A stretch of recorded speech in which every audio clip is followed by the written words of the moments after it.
Green Touch, a program for basic challenge. প্রকৃতি প্রত্যয়ের চতুর্থ পর্বে আপনাদের স্বাগতম। আমি মোহাম্মদ আতাউর রহমান।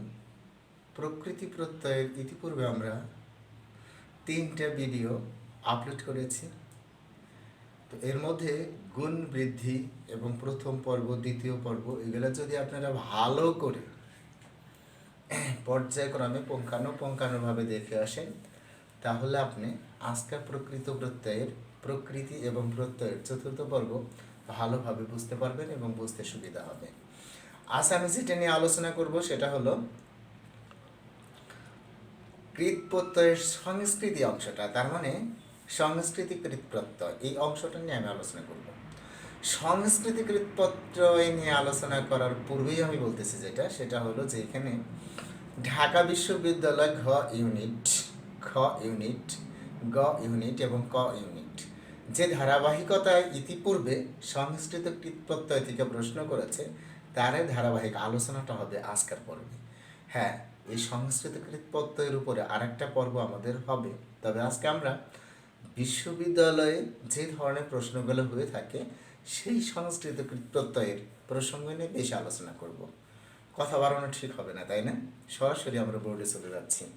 প্রথমেই আমরা আলোচনা করব সংস্কৃত কৃত প্রত্যয়। আসলে সংস্কৃত যে শব্দগুলো আছে ওই শব্দগুলোর মধ্য থেকেই কিন্তু আমরা সংস্কৃত কৃত প্রত্যয়গুলো পেয়ে থাকি।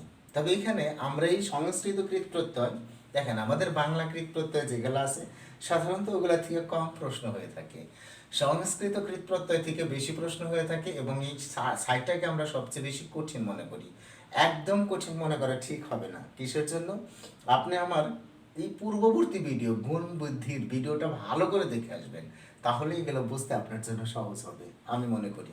প্রথমে দেখেন, গুণ বৃদ্ধির মধ্যে একটা বিষয় আলোচনা করা হয়েছিল যে এরকম বলা আছিল, অর সমান সমান রিকার, অথবা আর সমান সমান রিকার।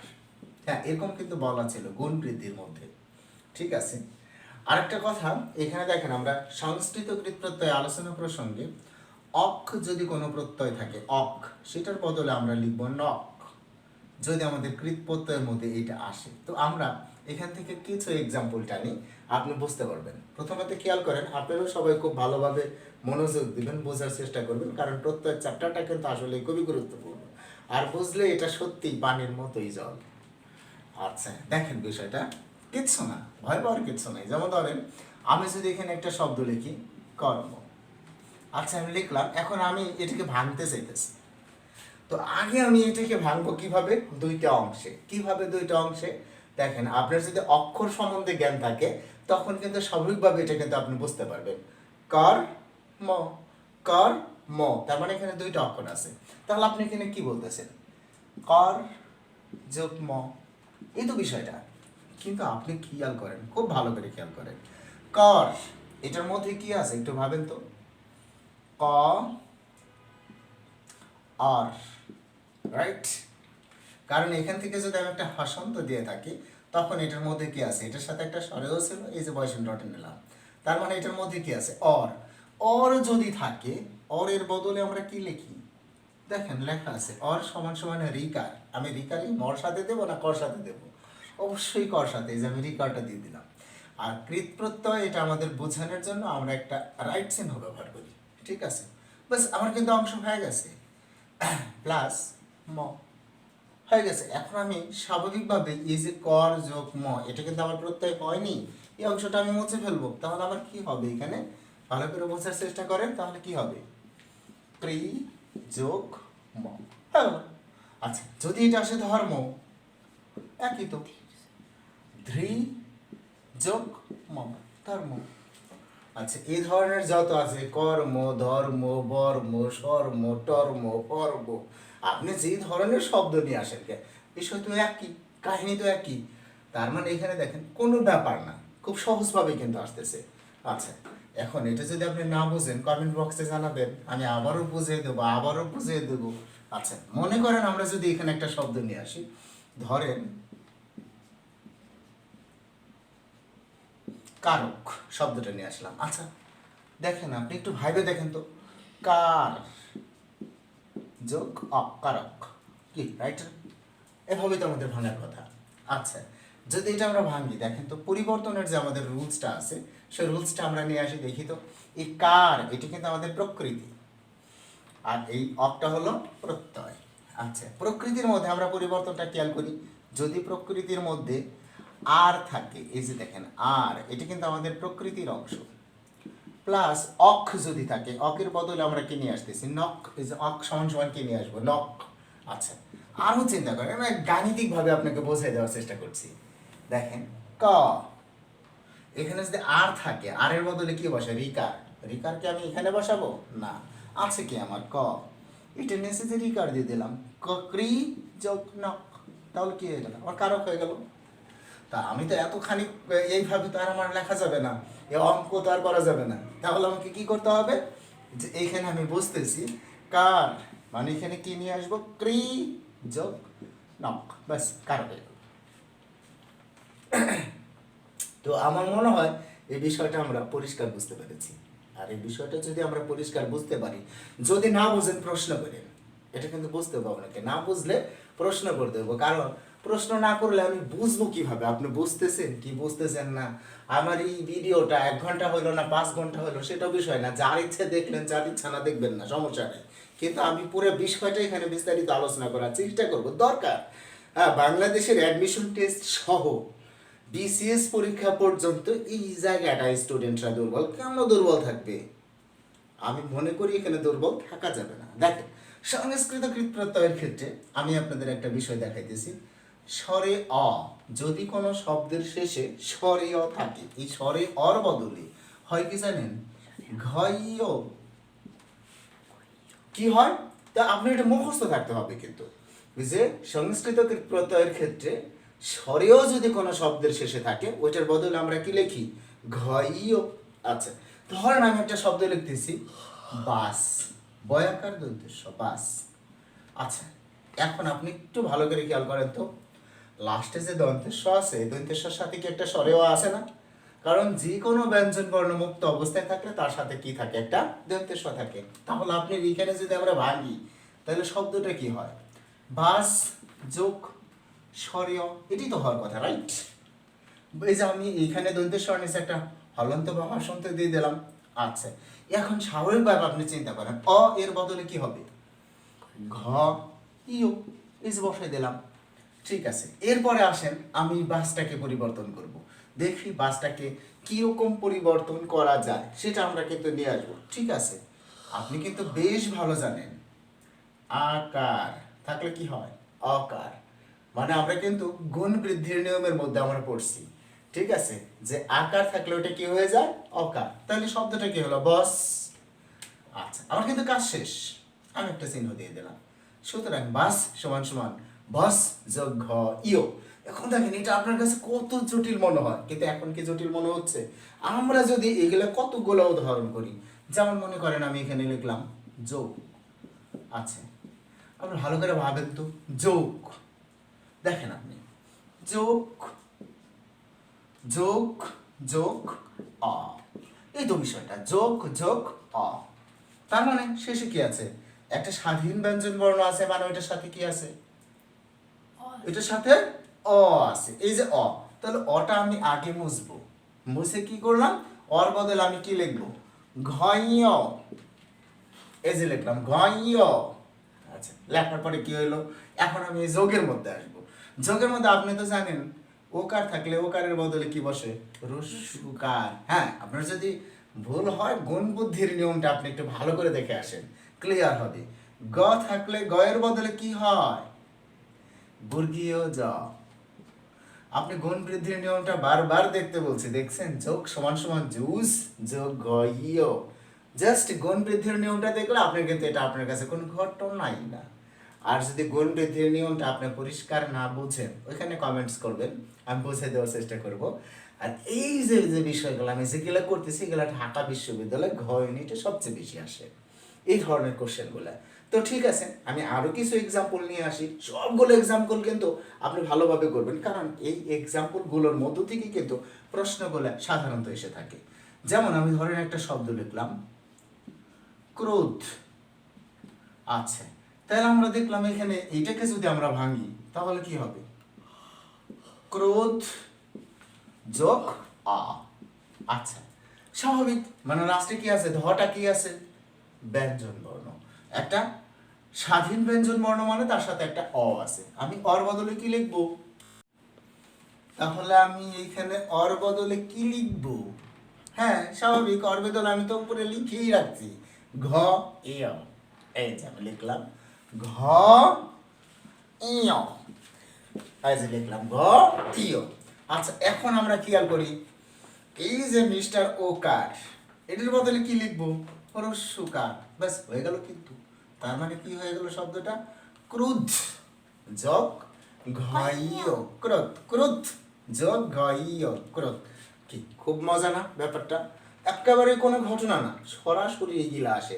আর আমরা না জানি কত কত কষ্ট করে মুখস্থ করি।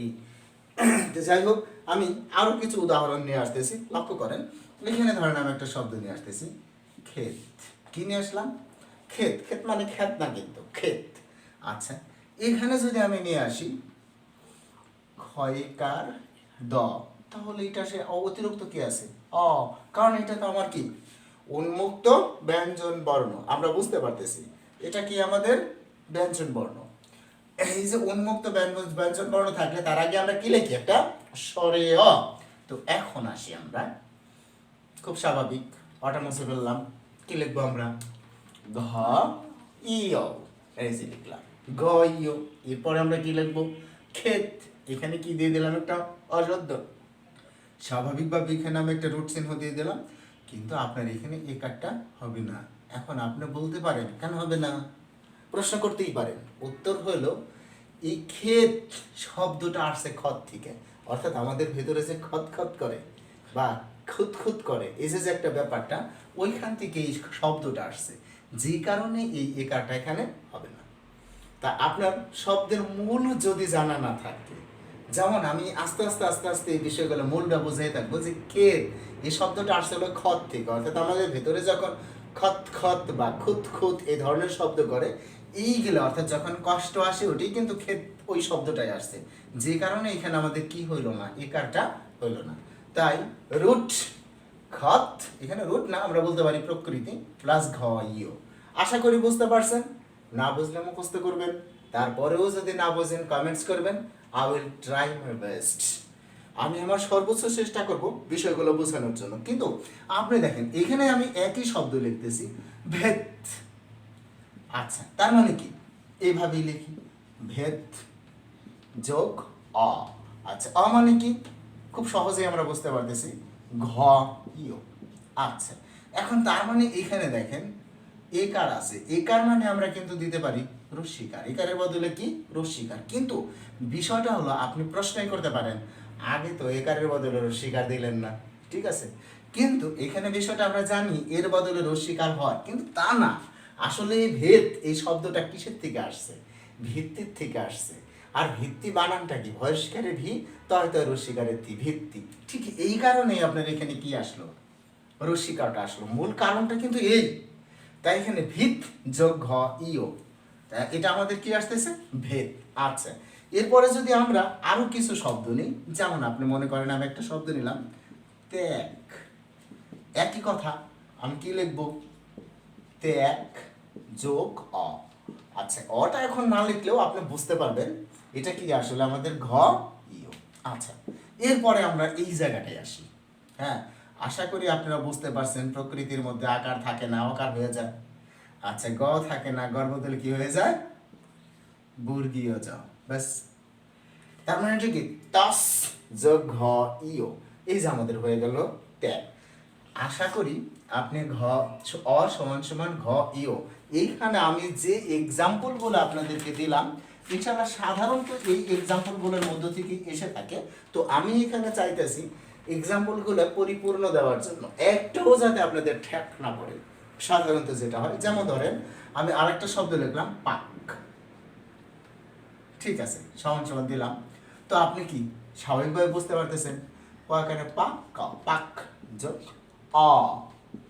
আচ্ছা, অটা আমি মুছে ফেললাম, তাহলে কি হবে ঘ ইও, ব্যাস অনেকটাই কিন্তু সহজ হয়ে গেল। আচ্ছা, আকার থাকবে না, রাইট?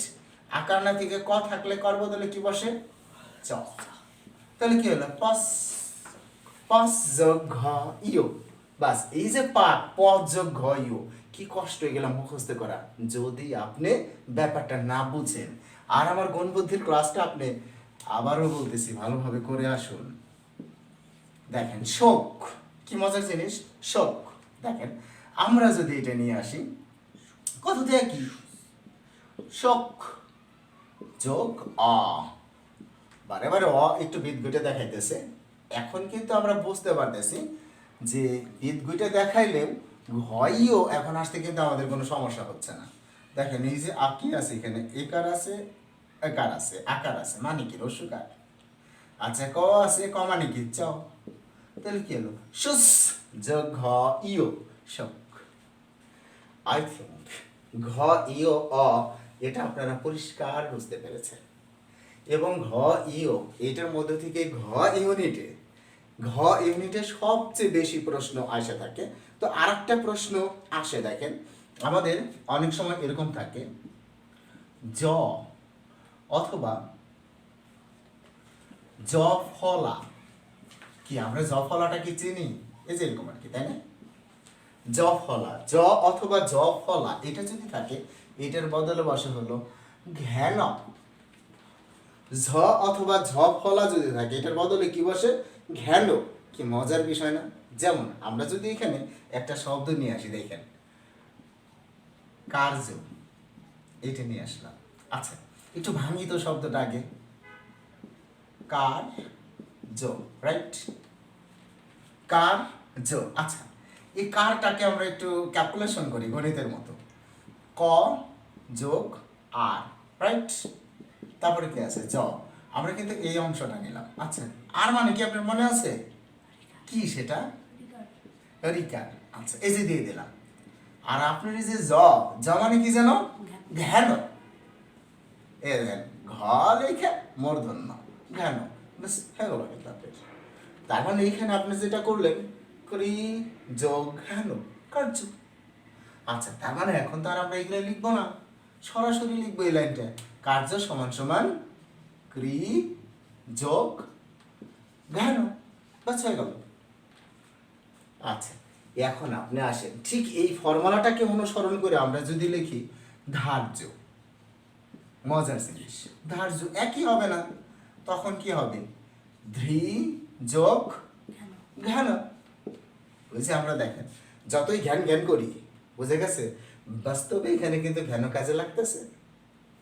আচ্ছা, এরপরে দেখেন আমরা যদি আরো কিছু উদাহরণ নিয়ে আসি, যেমন ধরেন আমরা এইখানে নিয়ে আসলাম পরিহার্য, পরিহার্য। আচ্ছা, এখন ব্রাদার আপনি একটা বিষয় বোঝার চেষ্টা করবেন, যদি কোনো শব্দের আগে যদি কোনো উপসর্গ থাকে, দেখেন আপনি দেখেন এই পরি কিন্তু উপসর্গ, যদি কোনো উপসর্গ থাকে ব্যাস ওটা কিন্তু আপনি কি করবেন না, প্রত্যয় নির্ণয় করা যাবে না, প্রকৃতি নির্ণয় করা যাবে না, কারণ উপসর্গও কিন্তু অর্থবিহীন একটা শব্দ, যেটা শব্দের পূর্বে যোগ হয়ে ওইটাকে কি নতুন একটা শব্দে পরিণত করে, অর্থের সম্প্রসারণ করে, অর্থের সংকোচন করে, এই ব্যাপারগুলো কিন্তু এখানে ঘটে সাধারণত আমরা যেটা দেখি। তাহলে আপনি এখানে পরি, এটাকে কি করবেন আপনি পরির মতোই থাকবো, জিন পরি যেভাবেই থাকে, একটা হাইফেন দিবেন শুধুমাত্র, বাস। এটার মধ্যে কোনো জ্ঞানজাম নাই। আপনার এখানে হার্য থেকে আপনার কাজ করতে হবে, হার্য আপনার একদম ওই নিয়ম অনুসারে, হার্য যখন এটি কি হবে রিকার, আচ্ছা রিকার হইলে এই যে আমি দিয়ে দিলাম, তারপরটা কি গেল, বাস হয়ে গেল পরিহার্য। কি কত জটিল বিষয়, কি জটিল রয়েছে পরিহার্য, কত জটিল বিষয়, অনেক সহজ হয়ে গেছে কিন্তু। পানির মতো জল, ব্যাপারটা বোঝার চেষ্টা করবেন, পানির মতো পানি না, পানির মতো জল। যদি আমরা এই কথাটা বলি বাচ্চ, আচ্ছা কি সহজ তাই না? বাচ্চ, দেখেন এখানে কি আছে বা, আমি এত কিছু চাইতেছি না, একটু সহজ করে নিয়ে আসতেছি। বা তাহলে এটা কি হবে, আকার থাকবে না, তাহলে এটা কি হলো বস। আচ্ছা, যোগ এই যে জ ফালার জন্য আমি কি বসাবো, হ্যাঁ না, কি কঠিন লাগলো? কঠিন লাগলে কিন্তু বলবেন, আপনি এক্ষুনি বলবেন কঠিন লাগলে। আর যদি কঠিন না লাগে তাহলে তো হইতেছে। এই ধরনের আমাদের যে কয়টা আছে, যেমন আমি লিখলাম ভোজ্য, দেখেন জফলা কিন্তু আমার আছে, তার মানে এখানে বিষয়টা কি, ও কার মানে কি রস্যু, তারপরে কি আছে বর্গীয় জ, ভুস যোগ ধ্যান, ব্যাস হয়ে গেল কিন্তু ভোজ্য। আচ্ছা, এখন যদি আমরা বলি এখানে আমরা লিখবো, আরো লিখবো যোগ্য। কি কঠিন শব্দ দেখেন, যোগ্য, কি ঘোড়ার ডিম, ও কার মানে কি রস্যকার, তাহলে এটা কি হবে জু, আর গ মানে কি বর্গীয় জ, তাহলে কি হইলো জুস। যোগ জফলা মানে কি ঘ্যান, এই যে হলো যোগ্য, জুস ঘ্যান যোগ্য। আচ্ছা, এখানে আমি উপর থেকে একটু মুছে ফেলি, যেহেতু আমাকে কি করতে হবে আরো লিখতে হবে, যে এখানে আমার যে এক্সাম্পল গুলো আছে এগুলো আরো লিখতে হবে। তো কি কি আছে দেখি, আরেকটা আছে আমাদের হাস্য। আচ্ছা, যদি আমরা এই হাস্যটা করি তাহলে কি হবে হ, তাহলে কি হলো শব্দটা হাস, আকারটা কিন্তু চলে গেল অটোমেটিক্যালি। তারপরে কি ধ্যান, কি মজার না ব্যাপারটা। তাহলে আমাদের দেখেন এই যে ফর্মুলা, আমি দুইটা ফর্মুলা দেখব, আপনি দেখেন ঢাকা ইউনিভার্সিটি ঘ ইউনিট আপনি পূর্ণ কোশ্চেন ব্যাংক বিশ্লেষণ করে দেখেন, এগুলোর মধ্যে থেকে সবচেয়ে বেশি আসছে। তো যাই হোক, এখন আমরা নেক্সট আর একটা ফর্মুলায় যাব, যেটা ঢাকা ইউনিভার্সিটি খ ইউনিট এর সবচেয়ে বেশি প্রশ্ন থাকে। হ্যাঁ, ঘ ইউনিটেও থাকে, খ ইউনিটে বেশি প্রশ্ন থাকে। সেটা হলো দেখেন, এগুলো দেখলে আমরা কেন যেন ভয় পাই, আসলে কিচ্ছু না, ঘোড়ার ডিমে গেলে যদি আপনি একটু মনোযোগ দেন, অন্ত্যেস্ত অথবা অয়, এইটা যদি কারোর শেষে হয়, ঠিক আছে, ওটার বদলে আমরা কি লিখি অল। আচ্ছা, এই জিনিসটা কি, এটা কিন্তু প্রত্যয়, এটা যদি কারোর শেষে অন্ত্যেস্ত অথবা অয়, এটা যদি প্রত্যয় হিসাবে থাকে, ওটার বদলে আমরা কি লিখি অল। কি চমৎকার চমৎকার উদাহরণ আছে, আপনি দেখবেন। যেমন ধরেন আমরা লিখলাম জয়। আচ্ছা, দেখেন তো আপনি, জয় মানে কি জ যোগ অয়, রাইট, অয় না। আচ্ছা, এখন আমি অয়টা কেটলাম, আচ্ছা কেটে দিয়ে কি করলাম, এটার বদলে কি লিখলাম অল।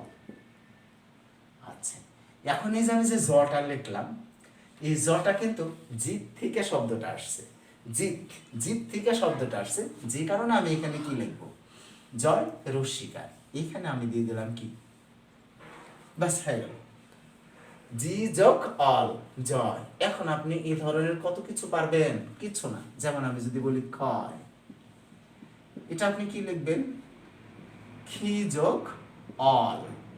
এখন আপনি বলতে পারেন আচ্ছা ব্রাদার, এটা বুঝলাম আমরা জিত থেকে শব্দটা আসছে, এটা ক্ষয়, এটা তো ক্ষতির থেকে আসছে না, কিসের থেকে আসছে, না রে ব্রাদার, এটা আসছে ক্ষীয়মান থেকে। ক্ষয় শব্দটা আসছে ক্ষীয়মান থেকে, পর্যায়ক্রমে ক্ষীয়মান, ক্ষয় রস্যিকার অন্ত্যেস্ত ক্ষীয় ময়াকার দন্তন্য, ক্ষীয়মান থেকে আসছে, যে কারণে এটা এখানে কি হয়েছে কি। তো ঠিক আছে, আমরা এই ধরনের আরো কিছু শব্দ নিয়ে আসি। যেমন আমরা যদি নিয়ে আসি ভয়, অনেকেই কিন্তু ধারাবাহিকভাবে এইভাবে মুখস্থ করে, ঠিক আছে, কিন্তু আসলে আমরা শব্দটা আসছে ভীত থেকে, ভীতি থেকে বা ভীত থেকে, এই জন্য আমরা এখানে কি লিখছি ভয় রস্যিকার। আবার ধরেন, আচ্ছা আমি যদি লিখি নয়, এই শব্দটা যদি আমি লিখি নয়, আচ্ছা বলেন তো নয় এই শব্দটা কই থেকে আসছে, না থাকা থেকে, নিচু থেকে, তার মানে এটা কি আসবে নি যোগ অল, নয়। এই যে হয়ে আসতেছে কিন্তু আমাদের শব্দগুলো। আমি যদি এখন ডান পাশে লিখি, সমস্যা আছে? কোনো সমস্যা নেই। আচ্ছা ঠিক আছে, তো আমি যদি এখানে লিখি নিচয়, তো এখানেও তো আমার অয় আছে, তার মানে শব্দটা কি আসতেছে নিস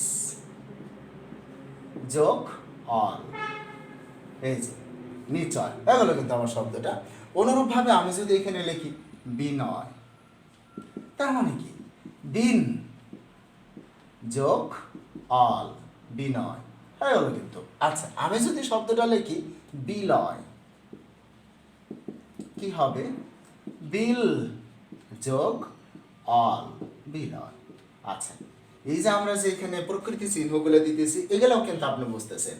আমার হয় বিষয়টা একেবারে ক্লিয়ার। আপনাদের নবম এবং দশম শ্রেণীর বাংলা ব্যাকরণে এই কয়টা উদাহরণ আছে। হ্যাঁ, আরও আছে, তার মধ্য থেকে দু একটা উদাহরণ স্ক্রিপ্ট করেছি। কেন করেছি সেগুলো আমি ব্যতিক্রম অংশে আলোচনা করব। এখন একটা বিষয় একটা খেয়াল করেন যে ওইখানে ব্যতিক্রমে এরকম একটা কথা লিখছে ওনারা, বত। এটা লেখা সেরে লিখছে বত, লেখা সেরে লিখছে হিন, হাসকারে হিন যোগ অল। কি এটা একটু বেদ গইটা মনে হলো না? একটু বিদ গইটা কিন্তু মনে হলো যে এটা কিন্তু ওনারা লিখছে ব্যতিক্রমের মধ্যে লিখছে। আচ্ছা, কিন্তু আসলে কি আপনি জানেন ব্যতিক্রম কিচ্ছু না। আচ্ছা, বধ মানে কি বলেন তো? বধ মানে কাউকে বধ করা। বধ করা মানে কি? তা কাকে কি করা? হনন করা, রাইট? কাউকে হনন করা, অর্থাৎ সে যে জায়গায় ছিল সেই জায়গা থেকে তাকে হনিয়ে অন্য জায়গায় নিয়ে আসা। তার মানে তাকে কি করা আমরা যেটা বুঝতে হীনয়। এই বধ শব্দের অর্থ কিন্তু আসলে হীনয়। এই যে হনন করাকেই বলা হয় কিন্তু হীনয়। হনন কইরা কাউকে মৃত অবস্থায় নিয়ে আসা সেটাকেই বলা হয় হলো হীনয়। আর এই হীনবধ শব্দের অর্থ হলো হীনয়। ঠিক আছে, সুতরাং আপনি এখন ভাঙেন, তাহলে আপনি এখানে কি লিখবেন? হীন, স্বাভাবিক, যোগ অল। কি এখন মিলে গেছে না? এখন যেহেতু এই বধ শব্দের অর্থ হীনয়, এই কথাটা যখন আমরা জানি না তখন কিন্তু আমাদের কাছে এটা ব্যতিক্রম বলে মনে হয় যে হীন যোগ অল। ঠিক এখন কিন্তু এটা ব্যতিক্রম। বাট আপনি যখন এই কথাটা জানলেন বধ মানে হীনয়, ঠিক আছে, তখন আপনার কাছে কিন্তু আর এটা ব্যতিক্রম থাকলো না। থাকলো কি? আচ্ছা, এখন আমরা একটু পরবর্তী নিয়মের মধ্যে যেতে চাইতেছি। দেখেন, অনেক সময় আমাদের এরকম কিছু থাকে যে এই সংস্কৃত কৃত প্রত্যয়ের মধ্যে তব্য শব্দটা অনেক সময় শেষ থাকে। এই প্রত্যয়টা থাকে তব্য। এটা একেবারেই সোজা। তব্য থাকলে খালি ডান পাশে তব্য লিখে দেবেন, আর কিছুই না। যেমন আপনি দেখেন, আমি যদি লিখি কর্তব্য, আচ্ছা, কর্তব্য, আপনি কি লিখবেন এই জায়গা? কর, কি ঠিক না? তারপরে কি লিখবেন? যোগ তব্য। এখন তব্য তো কোনো পরিবর্তন লেখা নেই ওনারা, তাহলে তব্য তব্যই থাকবে। কিন্তু কর মানে তো অর, ঠিক আছে, তার মানে এটা শেষে কি হবে? হিসাবটা এই ক্রিজ অফ তব্য। আমরা মনে হয় বুঝতে পারতেছি, ঠিক আছে। অনুরূপভাবে আমি যদি এখানে লিখি ধাতব্য, আচ্ছা ব্রাদার, তব্য তো তব্য, এই যে আমি আগে লিখে নিলাম তব্য, ঠিক আছে। তাহলে এখন আমার বাদ রইল কি? দাকাশি কোরালেই তো শেষ, আর কিছুই নাই দাতব্যের মধ্যে। এখন যদি আমি লিখি এখানে, আমার মনে হয় বুঝছেন এটা। আচ্ছা, যদি আমি এখানে লিখি পঠিতব্য, দেখছেন? পঠিতব্য। আচ্ছা, একটা খেয়াল করেন, আমি যদি এখানে লিখি পঠি, পঠি যোগ তব্য। আচ্ছা, পঠি বলে কি কোনো শব্দ আছে? নাই। আছে কি আপনার? শব্দটা কি আছে? পাঠ, পয়াকার ঠ, পাঠ। কিন্তু আপনি জানেন পাঠের এই যে যে আকার, এটা তো আর হবে না। আকার থাকলে কি হয়? অ হয়ে যায়। তো কি হয়ে গেছে? পঠ যোগ তব্য, পঠিতব্য। এই যে হয়ে গেল কিন্তু আমার পঠিতব্য, পঠ যোগ তব্য, পঠিতব্য। আচ্ছা, এইরকম ধার্তব্য, কর্তব্য, বীরতব্য, আপনার যে কোনো তব্য নিয়ে আসেন, এটা আপনার জন্য ইজন্ট ম্যাটার। তো আমরা এই কাজ থেকে আরেকটা গুরুত্বপূর্ণ অংশ নিয়ে আসতেছি, সেটা হলো অনিয়। লক্ষ্য করবেন, যদি আমাদের প্রত্যয়ের এই কৃত প্রত্যয়ের শেষে যদি আমরা কৃত অংশে লক্ষ্য করি, যে কার্যের মধ্যে লক্ষ্য করি, যদি কখনো থাকে আমাদের অনিয়, ঠিক আছে, অনিয় কিন্তু কোনো চেঞ্জ নাই, অনিয় অনিয়ই থাকবে। যেমন আপনি লক্ষ্য করেন, আমি এটা লিখলাম করণীয়, ঠিক আছে, কিছুই না। আপনি কি লিখলেন? করণীয়। এর সাথে কি আছে? অনিয়, অনিয়, বাস লিখে দিলাম। এখন এর সাথে আছে কি? কর। তাহলে আমি এখানে কি লিখবো? ক্রি যোগ অনিয়। কি কোনো সমস্যা আছে? করণীয় হয়ে গেল। এখন যদি আমি এখানে লিখি আপনি রক্ষণীয়, রক্ষণীয়, আচ্ছা, এই এত করার কিছুই নাই। আপনি কি লিখবেন এখানে? রক্ষ যোগ অনিয়। কি হয়ে যেতেছে কিন্তু এটা। কিন্তু আমার কোনো কোনো সময়, যেমন এখানে যদি আমি নিয়ে আসি শব্দটা দর্শনীয়, এটা যদি নিয়ে আসি, তখন কিন্তু আপনি দেখেন হইতেছে হলো অনিয়ত আমি লিখবই, কারণ আমি ফর্মুলাটা যেটা দিতেছি সেটা কি অনিয়। আচ্ছা, অনিয় নেওয়ার পর এখানে থাকলো কি দর্শ, রাইট? দর্শ যদি থাকে দর্শ, তার মানে এখানে আমাদের যে জিনিসটা আসতেছে একটু ভালো করে আমরা দেখি, আসে কিন্তু দর্শ, রাইট? তাহলে এই যে বয়সেন্দ্র অরটা কোন জায়গায় আসতেছে? মাঝখানে। মাঝখানে আসলে তাহলে এইটার সাথে তো আসতেছে দ্রি, তার মানে শব্দটা কি হবে? দৃশ যোগ অনিয়। বুঝছি না? একদম চমৎকার কিন্তু বিষয়গুলো। হ্যাঁ, আচ্ছা, এরপরে আসে আমরা যদি আরো শব্দ নিয়ে আসি, যেমন পানীয়, এটা যদি নিয়ে আসি, আচ্ছা এ কি করার কিছু আছে? হ্যাঁ, কমন এইগুলো এ তো এমনি পারা যায়। পানীয় যেটা, এটা কি আসতেছে? পান। আপনি যেটা পান করেন, পান যোগ অনিয়, অত লিখলাম না, এটা দিয়ে দিলাম। আচ্ছা, এখন আসে অনিয়র মধ্যে আমরা যদি আরো কিছু দেখি, যেমন পালনীয়, খুব বেশি কমন না, পালনীয়, কিন্তু এটা আপনি পারতেছেন। পালন যোগ অনিয়, পালনীয়। কিন্তু আপনার এইখানে আবার একটা শব্দ আছে শ্রবণীয়, এইটা যদি আমরা নিয়ে আসি তাহলে আপনার শব্দটা আসতেছে শ্রবণ যোগ অনিয়, এরকম কিন্তু আসতেছে শ্রবণ যোগ অনিয়। তার মানে এই যে আপনার যেটা আসতেছে স্টপ, দেখেন স্টপ যোগ অনিয়, এরকম কিন্তু আসতেছে। কিন্তু এইখানে একটা কথা আছে, কারণ শ্রবণীয় ওই কথাটা কিন্তু শোনার কাজ, অর্থাৎ এটি কিন্তু আপনার আসছে শ্রুতি থেকে। কিসে থেকে আসছে? শ্রুতি থেকে। আপনি যে শ্রবণ করার কাজ, এই জন্যই এটা বটা কিচ্ছু হবে না, শুধু একটা স্টু যোগ অনিয়, কারণ শব্দটা আসছে শ্রুতির থেকে। তাই এখানে শ্রব্য এ ধরনের কোনো কিছুই থাকবে না। তাই আসলো কি স্টু যোগ অনিয়, শ্রবণীয়। এই যে আমি যে এক্সাম্পলগুলো দিলাম ব্রাদার, এগুলোর মধ্যে থেকে হুবহু আসে। হ্যাঁ, আপনি অ্যাডমিশন টেস্ট থেকে শুরু করে বিসিএস পর্যন্ত আপনার ইচ্ছামতো প্রশ্ন ব্যাংক আপনি বিশ্লেষণ করেন, আর এগুলো যদি আপনি বুঝতে পারেন একবার, আপনার কাছে ক্লিয়ার হবে।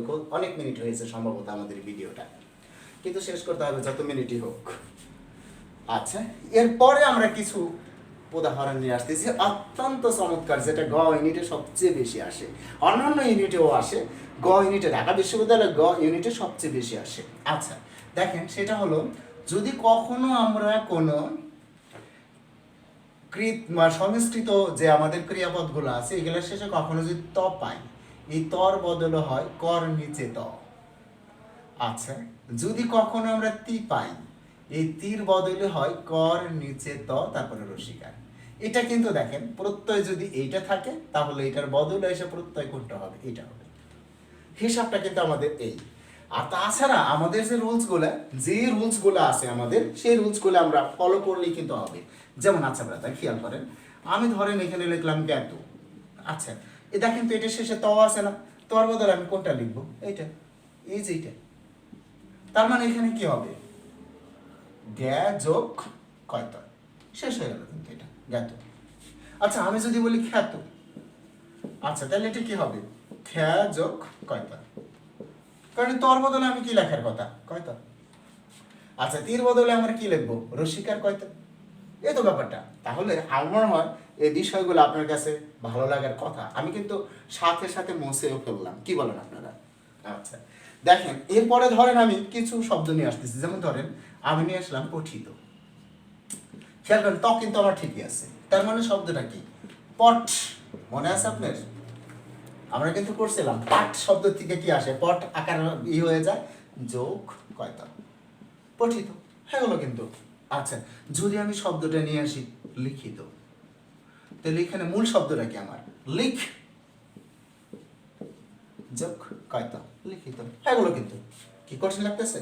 একেবারে কঠিন না, সত্যি কিন্তু আসলে প্রকৃত করতে কঠিন না। আচ্ছা, যদি আমি এখানে লিখি বিদিত, বিদিত তার মানে কি? বিদ যোগ কয়তা হয়ে যেতেছে। অনুরূপ ভাবে আমি যদি বলি কখনো বেষ্টিত, ধরেন বেষ্টিত, বেষ্টিত, এইভাবে যদি আমার থাকে কখনো, তার মানে এখানে আমি কি লিখবো? বেষ্টিত। তাহলে এখানে আমি কি লিখবো? আগে বেষ্টি, বুঝে গেছে? তারা আমার শব্দটা যেটা আসতেছে বেষ্টি, ঠিক আছে, কিন্তু আমার বেষ্টি না এসে কি আসবো? বিষ্ট। মূল শব্দটা বিষ্ট, আর একার থাকলে রস্যিকার হয়, এটাও তো আমরা জানি, ঠিক আছে। তারপরে কি আসতেছে? কয়ত। বুঝছি কথাটা, কারণ বেষ্টিতর মূল জিনিসটা হলো বিষ্ট, চারদিক থেকে বেড়া দেওয়া, এটাই বোঝানো হয়। তো যাই হোক, আমার ওই উপরকার হেডলাইনটা রাইখে আমি এখানে আরো অনেক উদাহরণ দিব। যেমন যদি আমরা কখনো বলি লুণ্ঠিত, দেখেন এখানে কিন্তু মূর্ধন্য লুণ্ঠিত, তাহলে শব্দটা কি হবে?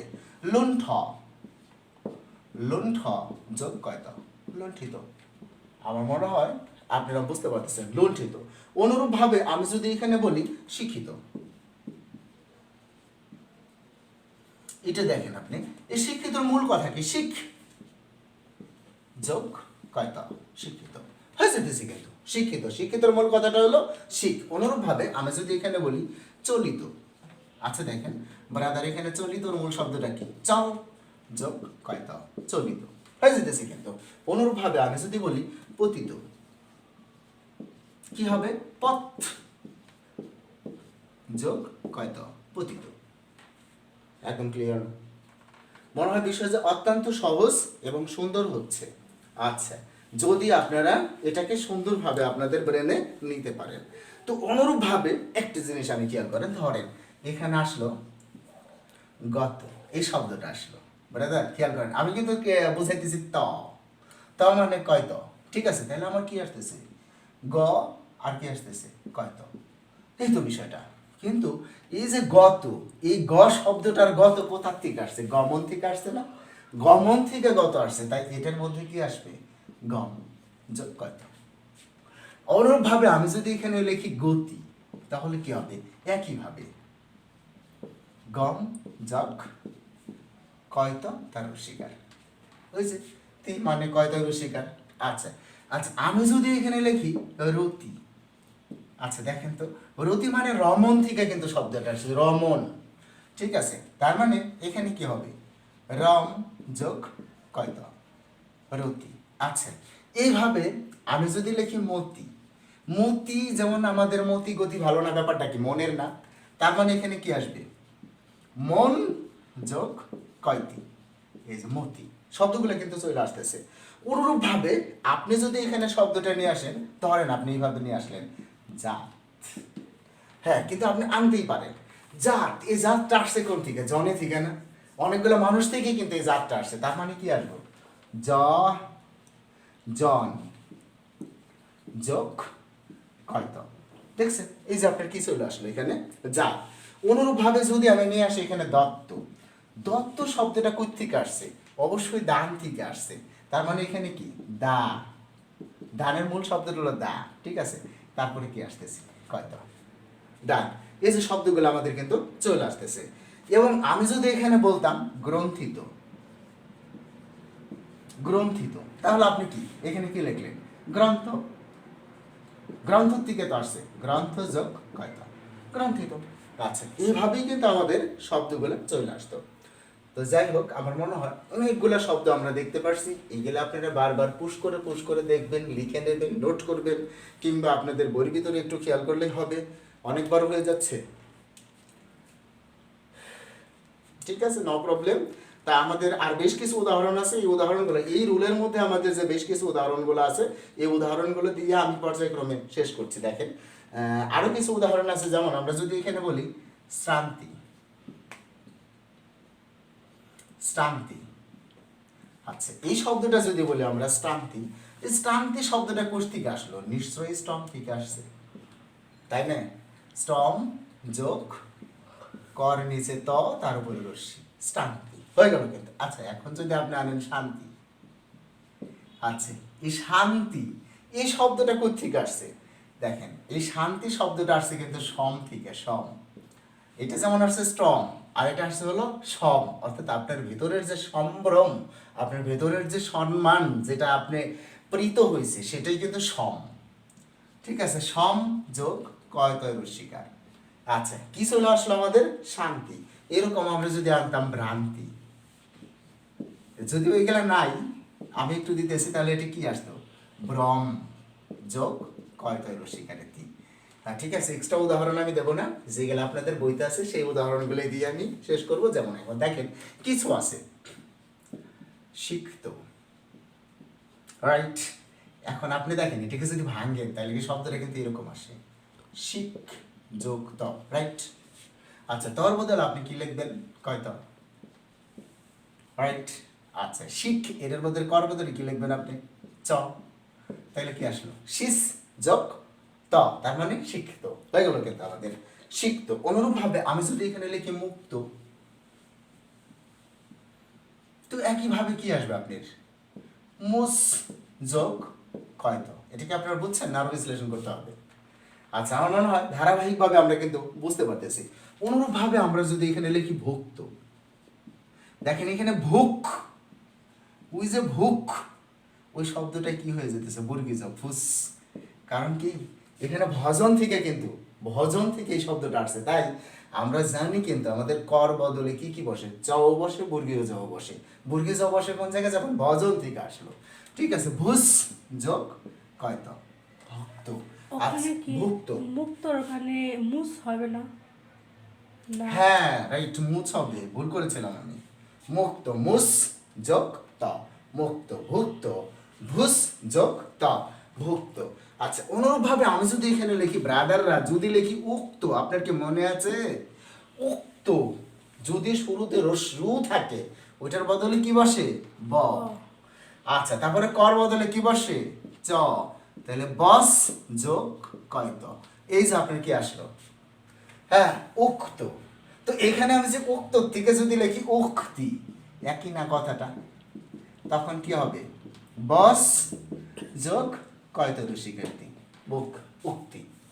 ঠিক আছে, বসটা কিভাবে আসলো? কারণ আসলে শব্দটা কিন্তু আসছে বচন থেকে, মেইনলি কথাটা আসছে কিছু থেকে, বচন থেকে। আর বচন মানেই কিন্তু কথা। দেখেন এগুলোকে কিন্তু আমরা খুব জটিল মনে করি, বাট আমি চেষ্টা করতেছি যেন আপনাদের মধ্যে এগুলো কোনো জটিলতা না থাকে। অনুরূপভাবে আমি যদি একটা শব্দ লিখি উপত, দেখেন আপনি কি লিখবেন? এই রস্যর বদলে কি ব, আর পর বদলে কি প, তাহলে কি বপ। আসলে উক্ত মানে এটা বপন থেকে আসছে, দেখছেন? উক্ত হয়ে গেল কিন্তু।